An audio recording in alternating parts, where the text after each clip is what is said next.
Welcome to The Passion Pod with your host, Chris Johnson. Thanks for joining us. Now sit back, relax, and enjoy the feature presentation. Season 7, Episode 4.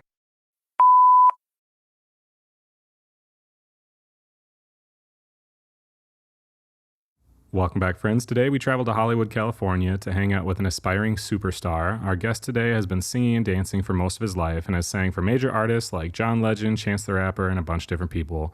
He's released a couple EPs titled Chromatic Spectrum, and I believe the other one was Hot Chocolate, that you can find on Spotify and pretty much anywhere. And he has a lot more coming down the pipelines, including a new EP that was just, I think, announced on Instagram recently. So welcome to the show, singer, dancer, songwriter, producer, designer, style king, cool human, James Barmore. Yo, thank you for having me. Dude, thanks for coming to my hotel. It's lit. Yeah, it's pretty tight in here. We have a couple Miller Lights, and I mean, we're not even drinking them because it's breakfast time. So it is. So who are you and what are you passionate about? So I am James Barmore again, and I'm passionate about all things art, all things creativity, honestly. I'm starting to realize that there are so many different facets that create who I am as an artist, and it's been fun to really explore all of those things and really see how they manifest in my life. So it's been an interesting journey, to say the least. Yeah, when you're an artist, or I mean, you're basically an entrepreneur then, you know, but when you're an artist, you realize, like, I like how you said in something else, you're talking about like your empire. And it really is like you're starting out with this tiny little empire that you have all the freedom to do anything you want. You can be an artist and you can decide that you want to have a toothpaste brand. And like you can find a way for that to make sense. You know what I mean? For sure. It's cool that all those doors are open versus like in any other career path. It's like you choose that you're, you know, maybe you work your way up to being a creative director for a company. Right. It's like very bound as far as like what things you can and can't do. But when you work for yourself, you can do literally anything at all. Anything, and anything is really like the possibility of what it's been like for me as of recent. I've been in Cali for like 7 years. So to say that I've had a journey from like dancing to singing to background singing to like doing my own music, like it's all there, bro. Yeah. Well, and we'll get to it, but 7 years of doing that plus like trying to have to work regular jobs and figure out how to make it work. Like that's one of the things that people don't.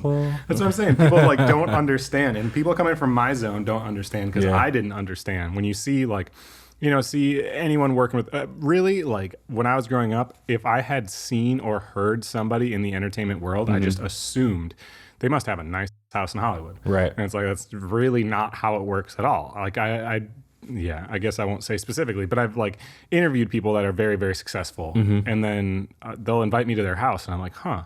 They got a mini condo, and it's like I'm like, I mean, it's nice, but it's just like not the vision that I have when I think about like how successful this person is. Yeah. So how can people best follow you, see what you do, hear what you do, get in contact if they wanted to reach out? For sure. All social media platforms is going to be at James Barmore. That's JamesBarmore. Facebook, Twitter, Instagram. You know, I really, to be transparent, don't like social media, but that's the only way you're going to get in contact with me. So there we are. As far as music, also all music platforms and digital, like retailer, Spotify, iTunes, Apple Music, the works. Yeah. So if you go to your Instagram, you have a link tree, right? Yes, I do. And that's like a super easy way to find stuff, because that's the easiest way for me. When people are like, oh, send me the link for whatever. I'm like, dude, just link tree, because then there's Apple, there's Spotify, there's my website, there's like whatever. It's super easy to find everything. Big facts. Yeah. So we'll get more to the backstory. Like, I know you're from Michigan, just like Markus Shields was the one who connected us. Shout out to that guy, because he rules. Gang. And so we're both Midwest folk, but people usually ask, what do you do, right? And my answer is, I mean, I do a lot of things, but I paint, I skateboard, I own a skateboard shop, I scuba dive, I like to travel a lot, whatever. I do a lot of things, including the show. So if somebody asks you, what do you do, because you do a lot, what's your answer? So I work in customer service, and I create all types of art on the side, whether it be music, whether it be photography. Like I find myself with a very creative eye, fashion, like all types of whatever makes me feel good, honestly. So yeah. So who's been inspiring you as of lately? Because when I think of like photography and art, like I have a favorite artist that I like I have stolen way too much from, really. So like, That is a valid question. I honestly don't have an answer to that, just because I feel like if I wanted to study myself more approved, I probably should do that. But I do have this one book at home by Bruce Tauman, and it's like this full collage of all of these like R&B soul artists from like the 80s and 70s. So it's like Isaac Hayes, Shaka Khan, like all of the bands Earth, Wind and Fire. And it's just like these really, really intimate moments of him like capturing these time capsules of these artists during like concerts and shows. So I can definitely pull that as inspiration for like photography. As far as fashion, I think I high key look up to Rihanna, like just as an artist, period, but also like as a fashion mogul, as far as how she's been doing it. Because, you know, for the longest time, I thought I wanted to be Beyonce. Everybody wants to be Beyonce.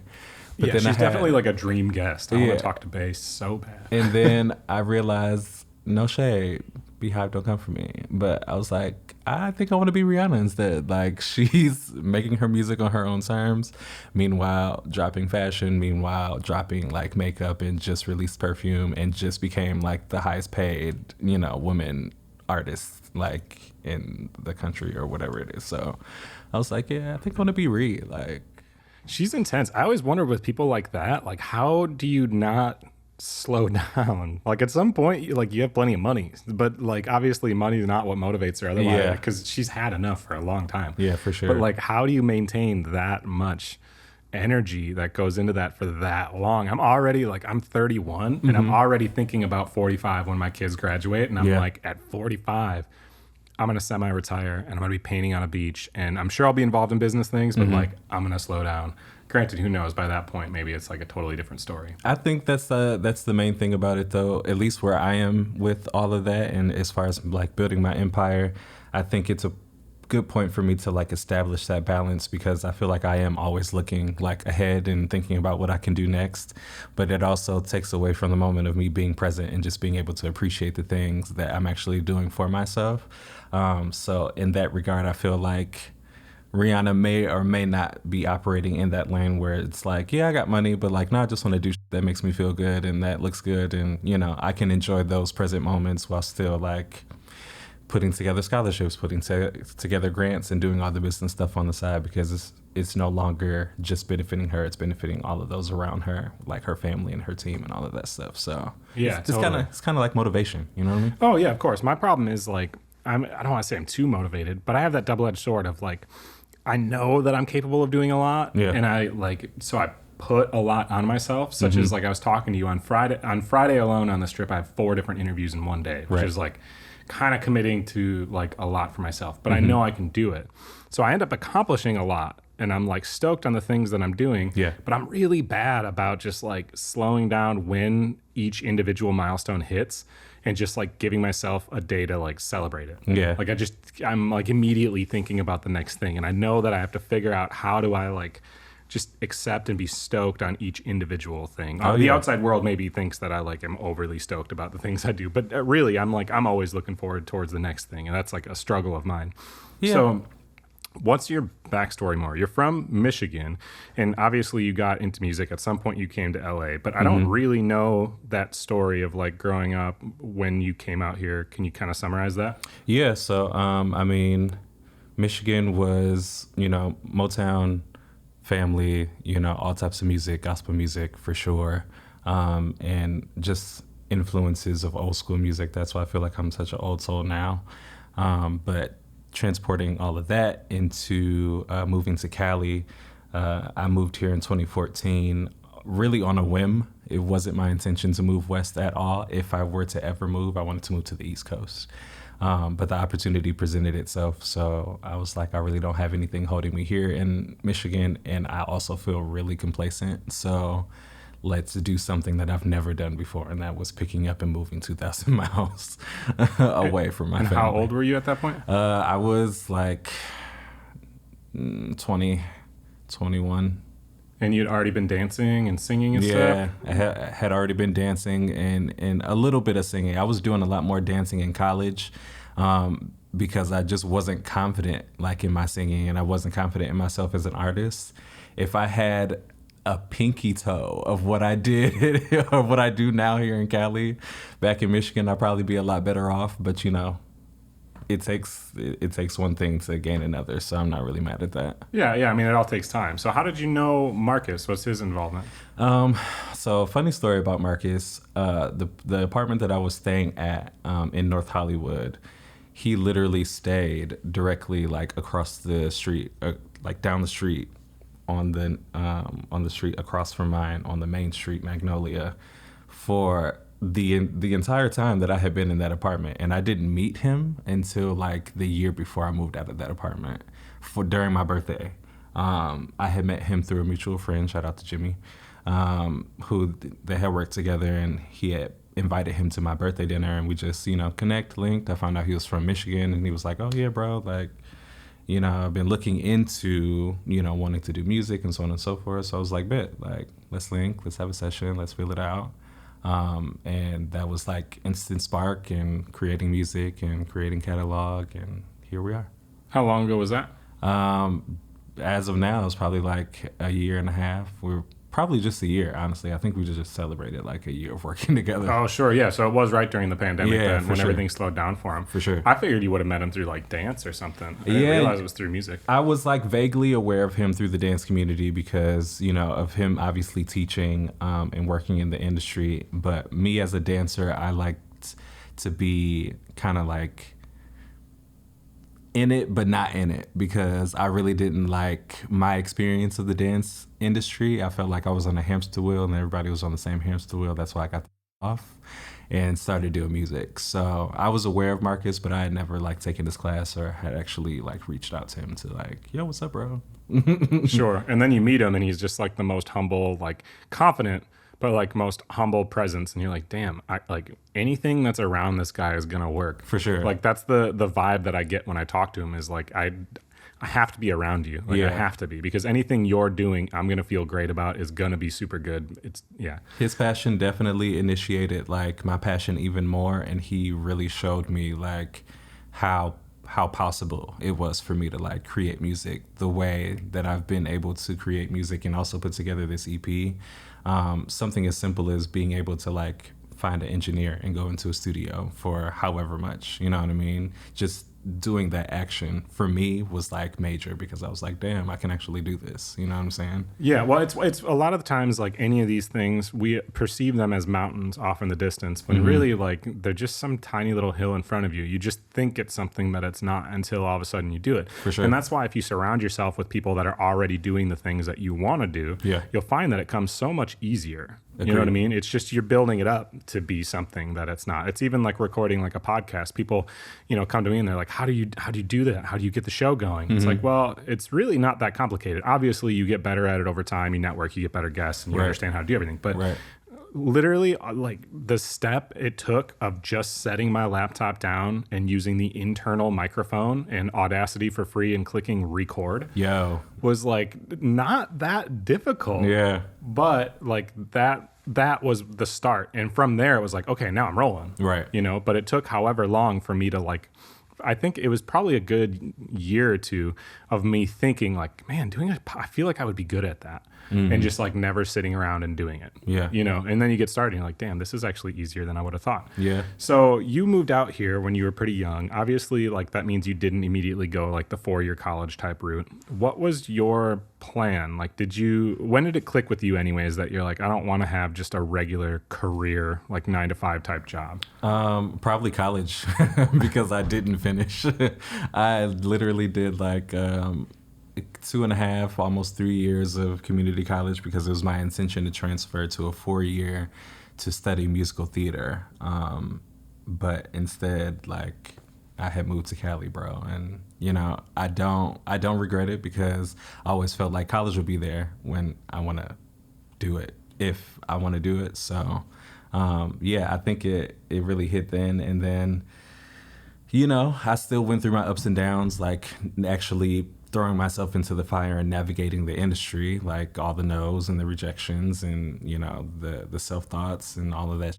But, eventually I was able to get to a place of self-confidence and not necessarily relying on outside validation, which I know is the main theme for any creative working or living out here in Los Angeles. Is really about being like true to yourself and kind of standing out, just because we live in such a time in the industry where like everybody's doing the same thing. So yeah. Well, people tend to look at what's currently successful and want to emulate it. Yeah. Right? They're like, that's the path that you have to go. But what they're forgetting is if you've tried to follow that path, somebody's already doing it.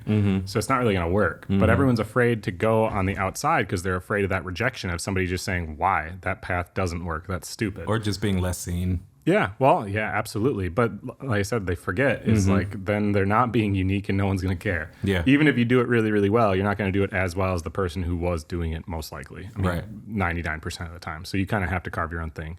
What was the first, because you said dance really like initially, what was the first like performance that you did? Did you enter like competitions and stuff back in Michigan? So yeah, I didn't start dancing until college. Like I said, in 2010, it wasn't my intention to start dancing either. So the snack wrap story of that is I had met what is now my best friend of like 10 years. Shout out to my friend Will, who's actually getting married next month. Whoop, whoop. But he found me in the performing arts building that I was at. And he was like, do you dance? And I was like, I can like keep a beat, I guess. You know, I can do little things because I was in church and doing little rallies or whatever. So I was like, I'm not a dancer, but I can keep up. He was like, well, you should come take my class. And I was like, okay.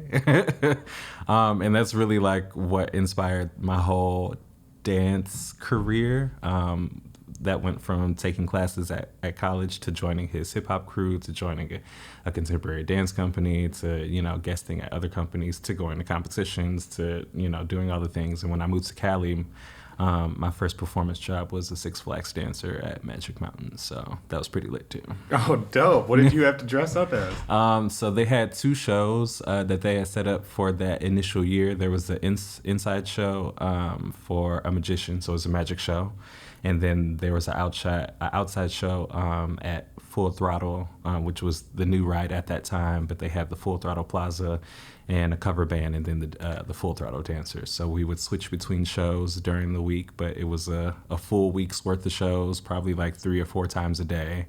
The paycheck was cool though, and you get paid every week. So I can't like imagine like that growing up, like this is what I want to be doing. I mean, obviously like that's not the initial vision, but it's funny when sometimes I was just thinking about this last night. I said to my friend Allison that I came out here with, I was getting in the elevator to go interview Dave Yaden, and I was like, man, if you would have told me 2 years ago, because the show's almost 2 years old, okay, right? So congrats. it's just 2 years ago, thank you, I hadn't even recorded an episode yet. And I'm like, if you would have told me 2 years ago that it's like 11 o'clock, well, okay, it was like 9:30, 10, whatever. But I was like, that I would be in Hollywood right now, like catching an Uber over to a Grammy award-winning songwriter's house to interview him. Right. I'd be like, what? Really? Exactly. What? Okay. I didn't realize that this would happen this way, but I imagine that's the kind of moment when you're dancing at Six Flags, like, huh. Right. Didn't expect to be here, but I guess I'm not upset about it. Especially the first job that I booked as a dancer. So it was pretty wild, but it was great. It was a fun experience. Yeah, no, that's awesome. So going back to the story about dancing for Six Flags, when you're doing that, did you have the eye-opening moment of like, this is the right path? Or did you have the moment of what, like, maybe this isn't the right move because this isn't what I thought I was going to do? A valid question. I feel like it was a little bit of both because it was so unexpected. So I was like, yeah, I'm going to like take the chance and take the opportunity. But at the same token, like, how is this going to get to me actually like doing music and like being an artist and so on and so forth? So it was definitely a little bit of both, but I took the experience for what it was, bro. Just got the paycheck because at that point, like, it was the first year of me living here, and they say that the first like 3 to 5 years are kind of like survival and training grounds and boot camp and all that shit. So I was going through it, and I just needed job. So Yeah, no, I'm sure. I mean, it blows my mind that anyone can afford to live here. The amount people pay to rent a closet, it like blows my mind. I don't know how anyone does it. What was you said you had the opportunity to come out here. What was that opportunity? So basically it was a friend of a friend that had invited myself and my ex, RIP. He's not dead, but the relationship is. Sure. I was like, whoa. Gnarly. Yeah. And he had invited us out because his partner at the time was already out here living in California. So he was like, yo, I want to move out to Cali, but obviously it'll be smarter to like move with people. I'm willing to pay first and last month's rent. Like just get a job within the first month and we'll figure it out. And I was like, it's not a bad idea, but still a lot of things to take into consideration with my at the time partner and myself. So we figured it out. And initially when we made the decision, the whole move had fell through. So keep in mind that my partner and I had already moved out of the apartment that we were living in, staying with another friend of ours for the time to figure out whether or not we should just get another apartment in Michigan or if we should take the opportunity to California and move. So that was like a whole conniption within itself because it's like stressful and I don't like it. Right. But eventually like the Cali opportunity came back up again, and we decided to take it again, and we drove cross country. We did not fly. It was a truck full of dreams and no money because I didn't have any, and an ex that I had literally broken up with the night before we drove out. Oh God. Yeah, it was tragic, bro. So you got here, you slept on a couch, and you got a Burger King job, or what? Like, what was your first? How did you make it through the first month or two? Yeah, I got here. I stayed. And we were actually in Glendale, which is expensive as now that I think about it. We stayed in Glendale, and like that first week was literally my hell week, bro, because I feel like I was going through every single thing. But eventually, like after I called my mom and my dad boohooing and crying, she was like, it's fine, it's gonna be okay. You're not there without a purpose. And like the next day, I think I got a call from like the Glendale Galleria for a concierge position. And they was like, yeah, we wanna like interview you and bring you in and whatever. And I was like, okay, and did the job. And then after that came Six Flags. So, okay. And then at some point after that, because I mean, I'm assuming these names aren't just thrown around for no reason. Mm-hmm. Some point you started singing for other people, and I read John Legend and Chance the Rapper. So what's the connection there? How did you start singing for people? Was it like you just got to be on the phone with them and you sang to them? Mm-hmm. Did you background sing for them? Like, What was the situation? Right.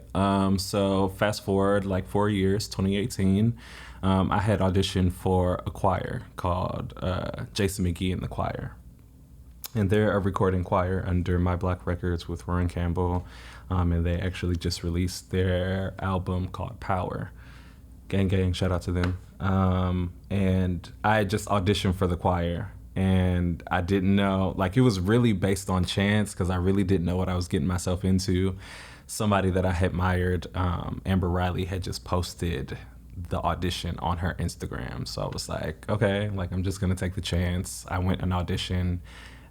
And got invited into the choir, and we were doing like rehearsals for a live recording for the album.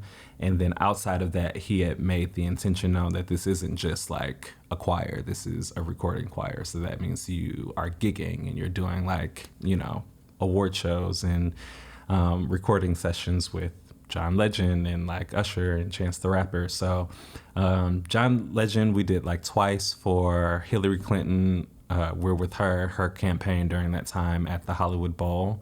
And there was another one somewhere else that I can't remember off the top of my head. And then Chance the Rapper was at the ESPYs when he had did the Muhammad Ali tribute to him after his passing. So those were pretty dope gigs. You know what I mean? It was just being in the right space at the right time and, just having these experiences and opportunities to like really work how, I've seen all of these background singers and like choir members or just people that are working in the industry work. So it was pretty cool. Do you think that it actually inspired you further working, like seeing somebody like that, like perform live and being right there, seeing like you're not there, but it's the whole like I'm only 2 steps. Like Right. you can see that it's close. It was definitely that. It was definitely like me envisioning, even while I'm on stage, I was like, I'm seeing myself on stage, you know, Right. in that spot, you know what I mean? Because it's something that I do want to do. But I feel like after a certain while, my mindset definitely kind of changed just because of seeing the reality of the industry and how it operates and how it moves. And at the end of the day, like, I just want to be happy, bro. I just want to be happy and sane and like doing music the way that I want to do music, which I think is the reason why I decided to go indie. Like, I did get signed to a indie label as an artist in development and then got signed to the label. But it just wasn't for me. I definitely learned a lot, but like, if I'm gonna do the work, I want to reap the benefits. So at what point was it that you decided that you wanted to make your own music? Were you making your own music while you were part of this choir? Yes and no. I feel like I was more like dedicated and loyal to that, so I put a lot of my focus and intention and energy on that. I was an artist in development at that time with my former label, Enrage Entertainment, that's headed by Automatic, Vanderveer and Ebony Vanderveer. Shout out to them as well. They just basically gave me all of my elements and my foundations for like actually being an artist and recording and, you know, performance and all of that stuff, even though like I had already came with the vision, you know what I mean? I knew what I wanted to do. I knew, or I thought I knew who I was at that time. So it's like, yo, I'm just coming in and I want to do this, and that. And I just want y'all to support me on doing this, and that. And they were like, okay, cool. Like, it doesn't sound bad and it makes sense. So like, we're going to support it. Is that how the first EP came together then? Yeah, that's how was underneath them. Yeah, that's how Chromatic Spectrum came together, was underneath them. And similar to you, like I recorded all of my demos on Audacity, bro. So like I was literally at that little studio apartment in North Hollywood, like laying down vocals and then doing background vocals, but just like really working the fuck out of Audacity. And then I would take it to Enrage and they would take it and cut it and create like production with it and recut my vocals, or like take those vocals from Audacity and like clean them up and throw them onto the EP. So it was definitely like a grassroots moment for me.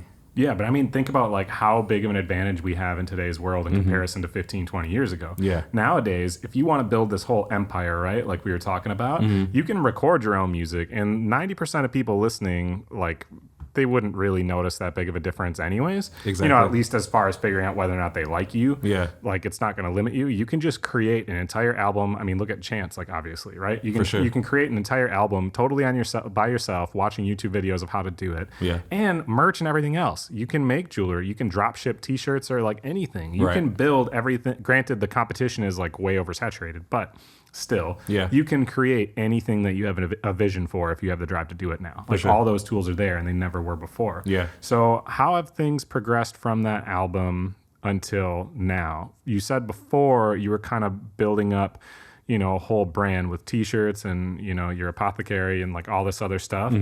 That seems to have slowed down because of the pandemic. Is Yeah. that stuff coming back? Like, where are things moving for you? So at this point, things are just, I feel like spreading out and kind of like, if I gave an analogy, if it's like a spill on the countertop and you put a bounty towel on it and it like seeps in, that's kind of like what everything is giving right now.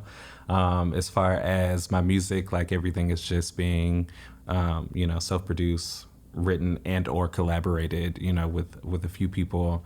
The Apothecary is supporting, you know, that in regards to just being another part of the music. But even when I create promotions and advertisements, I'm producing the music for that, or I can put one of my songs behind the advertisement to, you know, promote music as well as promote this product. So it's little things like that where I can get a little bit more creative, but still put all of that energy into myself and into my brand. What are the products that you're selling? So I have face and body scrubs. I have like 4 different types that you can go on the link tree to go see. I have scented candles, and then I also do tarot readings. I am going to reintroduce a t-shirt line in my crystal accessories, because I made necklaces and earrings, or there will be combos that sometimes too. So I'll be reintroducing that once I feel like the Apothecary itself is like doing well. All in good time. And outside of that, like I said, I'm running a LLC called Creator Sessions. It's an entertainment platform based out in SoCal, in North Hollywood specifically, just giving a platform to other creators like I wanted someone to give to me, you know what I mean? Myself and my partner, Patrick LaShore, we put that together in NoHo. I started it at my old job and then transferred it to his job and then transferred it to a dance studio. So that's been a whole journey within itself too, but it's been great to meet and like networking and collaborate with so many different amazing and talented creators that, you know, exist in this space and exist out here in Cali as well. You know what's funny is I think too many people look at it in a competitive format, which is really silly because like it's a huge world, and if your friends succeed, that only helps you. Right. You know what I mean? That people have this idea that like it takes attention away from you. But dude, if your friend's doing really well, they're going to want to collaborate with you again. Yeah. Now all of a sudden you're going to be able to piggyback off them for a second until your does really well, and then they're going to piggyback off you, and then I mean it all, like, you want to be on the winning team. Yeah. So like just be a part of the winning team and stop worrying about like anybody doing better than you, because there's always going to be a million people doing better than you anyways. They might as well be friends of yours. Yeah. Like that's kind of how I feel about it. Oh yeah, for sure. So you have a new project about to drop. You says Lavender, right? Yeah. Okay, so that should probably be out realistically when this comes out. So tell me what you've been working on. Tell me why everyone wants to listen to it. Believe it or not, this project was supposed to be out August of 2020. And I pulled it because it wasn't ready. It wasn't ready as far as like the quality of how I wanted it, and just the overall feel and flow of it. And actually taking it to one of my close friends and mentors, he was like, yeah, like you can use a little bit more of this, a little bit more of that. And there's nothing wrong with like taking that little bit of extra time to give it the TLC and the love that it requires. Given I didn't anticipate it being a whole nother year of me working on this project, but like, you know, where it is now, I'm definitely like, okay, I get it. You know what I mean? And it definitely put perspective into why, you know, artists sometimes take as long as they do to produce bodies of work, because it literally takes that. So Lavender is a project that people want to listen to because it is what I call an audio aesthetic. I'm very much about an aesthetic period, whether it be a fashion aesthetic, whether it be interior design. Like my room, if you ever saw my room, you'd be like, okay, I get it. Just things like that are cohesive and specifically to details, right? I like everything to have a purpose and an intention. So that was really me going into Lavender with that thought process, while adding, you know, real-time elements of my life, you know what I mean? Like, which is the transparent part about being an artist. It's really taking pieces of ourselves and putting it into digestible songs and works and thoughts and ideas that people can get with and feel. And I'm really looking forward to, and I know that people have been asking since, like, so when you gonna drop it? When you gonna drop it? When is it coming? Is it out yet? And I'm like, well, there are 2 singles out. Go listen to that. Which 2 singles are out. One is called Damn, and the other one is called Navy Purple and Champagne. We played that one already. So y'all go feed on that. The EP is coming soon, I promise. But yeah, Lavender is also just one of my favorite scents. So that was the aroma part about it. And then purple has been a thing for me as of the past couple of years. So I know that me being spiritual and esoteric, that is in relation to your third eye. So it's always about like creating that space within self. This project is creating space for the listener to go on this ride and hopefully find something that they can connect with or grab onto, that'll just make them feel better or help them get to their next step to being their best self, honestly. Yeah, I mean, the hardest part is just putting it out there itself, right? And because it's like, so like I'm an artist to a certain degree. Well, I should say that. I just am an artist. Whether I'm really good or not is different. But I am an artist. So I paint a lot, right? And so I decided finally last year for the first time, I was like, I'm going to do the graphics on my boards. So I always do like one run of like my own shop boards that I sell. Okay. Like I obviously sell all the major brands as well. Right. But I'll have like my own shop board for 2020, for 2021. And it's one design. Last year was the first time that I finally did the design itself. Nice. And like paid for it and had 100 of these boards printed with shit that I drew, like thinking like, I hope people like these because like this is the only choice. And people buy shop boards every year, but they're just gonna have to deal with this graphic. Yeah. People seem to have liked them. And then this year, same thing. They took forever because of the pandemic this time, but I finally got all those in. And it's that nerve-wracking like moment when they come in where I'm just like standing in the background, like I hope people actually like what this looks like. Yeah. You know what I mean? Because I just like put myself out very vulnerably saying like, this is something I really liked and I made.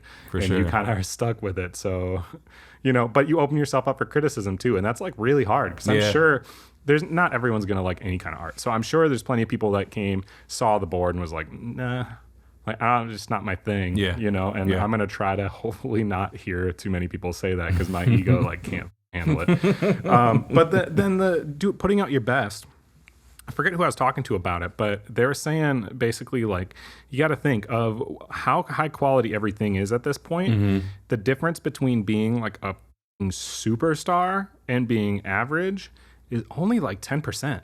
Honestly. Because everyone's really, really good. So even if it takes a year just to make your project 10% better, that could be the difference between people actually caring and not caring at all. I get it. So it's super important to put out your absolute best, and your absolute best will continue to get better. So I'm not telling people like don't put anything out because it's like whatever your absolute best is in that particular moment of your trajectory.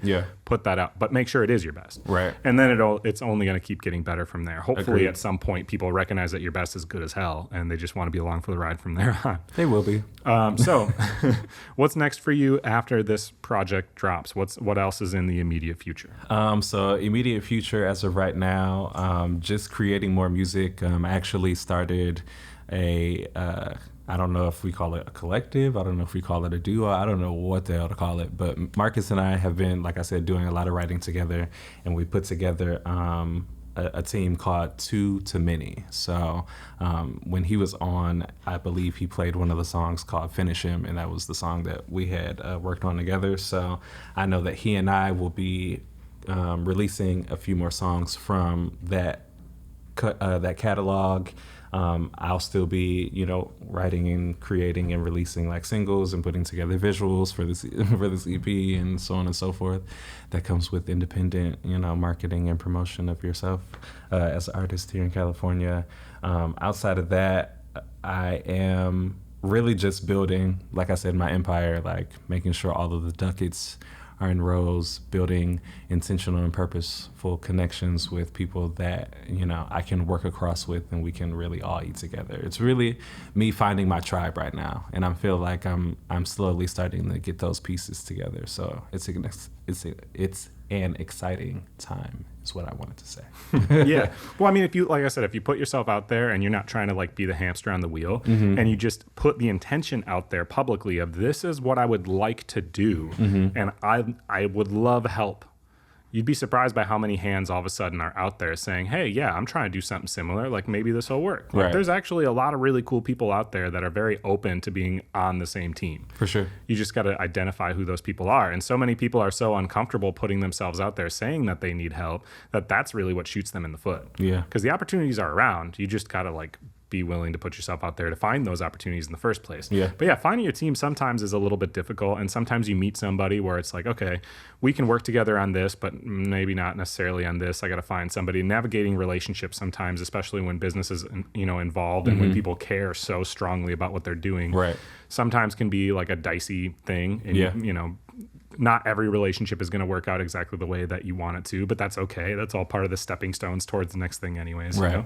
But I admire that, man. Try to find the crew around you, and things will continue to work. That's how I'm at right now. Like, I can't do what I'm doing without, like, I literally can't do it by myself. I don't do episodes without a guest. I don't just like talk. Yeah. So I have to find the right people to put around me. And thankfully, me and you are sitting here, and I got a bunch more interviews while I'm here. Gang. So favorite part of the show, and I mentioned it to you off mic, is when we do a little story time and share. Because I think when you do things that you really, really care about, you end up having really unique experiences. Because it's not just weekend warrior going out drinking with your friends. It's Right. like you're doing something you've been putting energy and so much emotion into for a long time.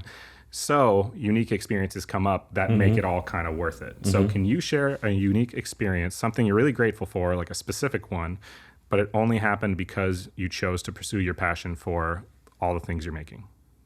One that comes to mind, and it's probably because of the area that we're in, but there was an event, and it was almost like a kickback format, but it was kind of like industry style, right? So this was at the time when I was working, or I believe I was signed to Enrage at this point. I don't think I was still an artist in development. I was signed. And they had just started incorporating like PR. So with PR comes like different events. And I was going to like a fashion week in WeHo, and then I went to this other event that was called like the African Get Down. And it was at somebody's Hollywood house up in the hills, literally like in plain view, but because of the palm trees and trees, you'll never see it. They took us, up in vans and I walk into this house, and it's dope as fuck. And then I meet Common because he's like hosting, and that was like mind-boggling. Still networking, still doing all the things. But I think the most pivotal moment of that event that was unique for me, and also a point of like deep, deep gratitude, was being able to be in the atmosphere without necessarily like working the atmosphere. And what I mean by working it is that I also have like a side job in history and like doing a lot of hospitality and like catering experience. So like I would be the one in the black velvet, suit jacket and the trays and like running food out and giving hors d'oeuvres and all of that.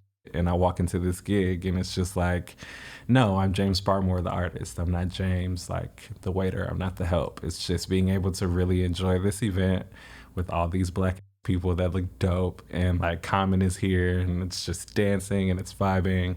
And like it definitely made me emotional, bro, because I was like I feel like I've been working so much and I've been grinding so much and I've been, head to the, streets and all of that shit. But it was just a moment for me to like really take it in and be like, this is actually kind of dope.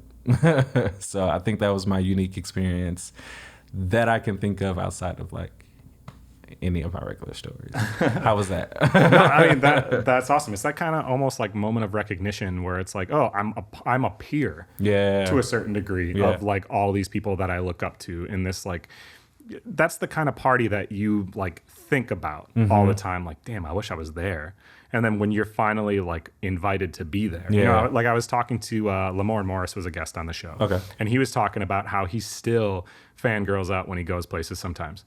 And he'll be invited to these parties with all these celebrities because he is a celebrity at this point. But like he'll still go there and be like, why am I here? Like I'm with these people, you know? And it's super cool. And I have that moment when I'm like interviewing people, like when I interviewed Lamorne and I was just like, honestly, at the time, I'd never even seen New Girl or like anything he was in. So I wasn't a fan. You know? I mean, I am now. He's dope. But it was funny just like sitting at his house interviewing him. And I'm like, but I belong here. Exactly. Like I'm supposed to be doing this right now. Exactly. I didn't pay to be here. This is just something he was down to do because he likes what I'm doing and we had a connection, whatever. It's crazy when you work hard and it finally gets to that type of a point where like you belong. Or like I said, you know, when I hear people on the radio or something, I think like, damn, that guy's killing it. Not realizing like that there isn't money necessarily attached. But when all of a sudden I'm on the radio all the time, because I am in my zone, it is that kind of weird thing too, where I'm like, I kind of made it to that space and I'm like pretty stoked about it. Yeah. So on the flip side of that, I try to keep things pretty positive, but I also want this to be like a very learning thing. The point of the show, like the goal, is I interview people doing all kinds of different stuff. Although I have been doing kind of a lot of like music art lately, just because of like who I've met. But the idea is for the listener to think about what they're passionate about. It could be metal detecting. It could be designing jewelry. It could be like whatever. Hopefully they can pull from all these different guests that I've interviewed, from their stories, from their experiences, and help them to like figure out a path of how they can achieve, you know, what they want to be doing and incorporate those passions into their lives. So I like to ask about a mistake that you made too, just because like obviously you have to stumble in order to succeed. So what's a story of a mistake that you made that taught you something really valuable that somebody listening right now might be able to benefit from? I think the mistake that I made was not being as confident in myself like as I am now, bro. I feel like in the 7 years that I've been here,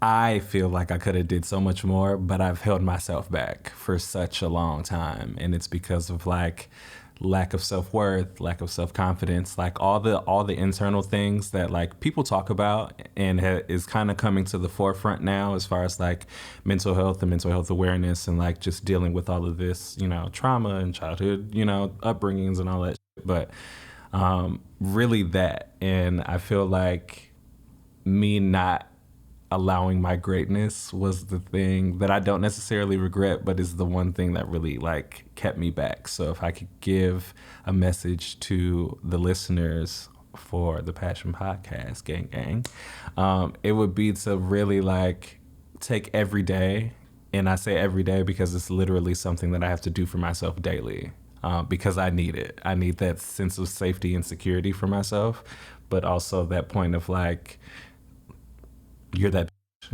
or that point of like, no, like you are great. You are destined for greatness. Like every day, keep your head up to the sky.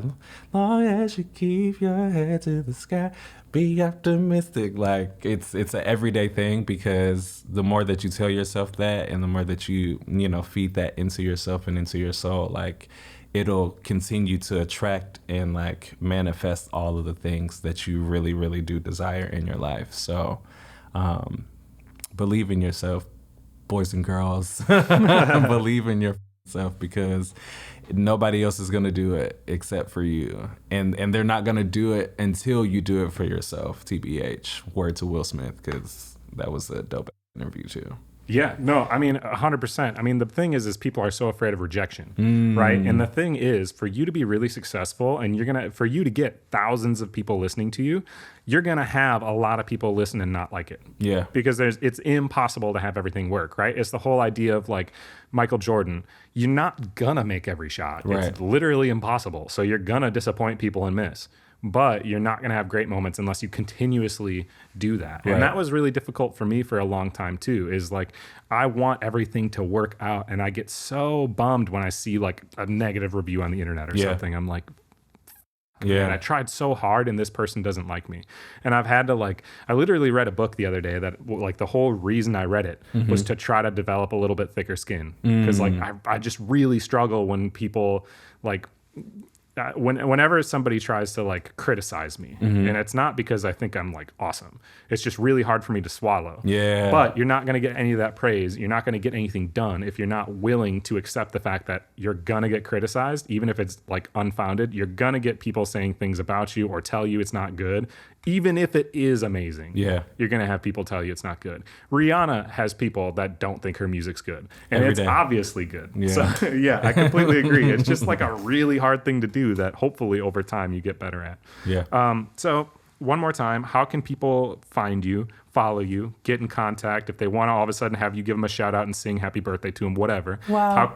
How can people get a hold of you? And in general, how can people best support you in your journey moving forward? Yes. So following me on all social media platforms at James Barmore, that's JamesBarmore. Please don't make it more complicated than it sounds. Just spell it like it sounds. I've been dealing with this since elementary school. Substitute teachers, principals, counselors, places of work. It's not that complicated, ladies and gentlemen. Barmore, Barmore. Just have to get that off my chest. Not triggered.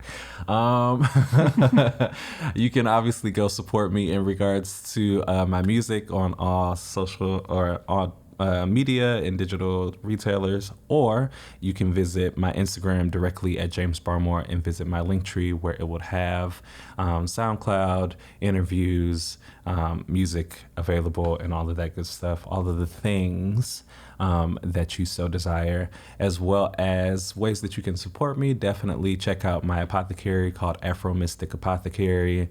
There's a website for that as well, so if you want to order yourself a little something or order somebody else a little something, you can definitely do that as well. All handcrafted by yours truly, all intentionally made with good energy by yours truly. Other than that, just stay tuned, y'all. It's great that's coming, and I'm really, really grateful for all of the things that are lining up on the starting line for me right now. I'm just waiting for the gunshot. Oh, I mean, it's coming. And I would say too, the easiest way to support is just like send a nice DM. I can't tell people how much that means to me when I get a random DM saying, "Hey, I listened to an episode and this was really inspiring." It's the connection for sure. Right. And neither of us are so huge that we don't see DMs. So if you go and you listen to one of James' songs and you're like, "Damn, this is sick," send him a DM and just say, "Dude, this is pretty sick." Drop a comment, send a DM. Share it, you know what I'm saying? Whatever you want to do. Exactly. Thank you for joining us for this episode of The Passion Pod. We hope you enjoyed it as much as we did. We'll see you soon.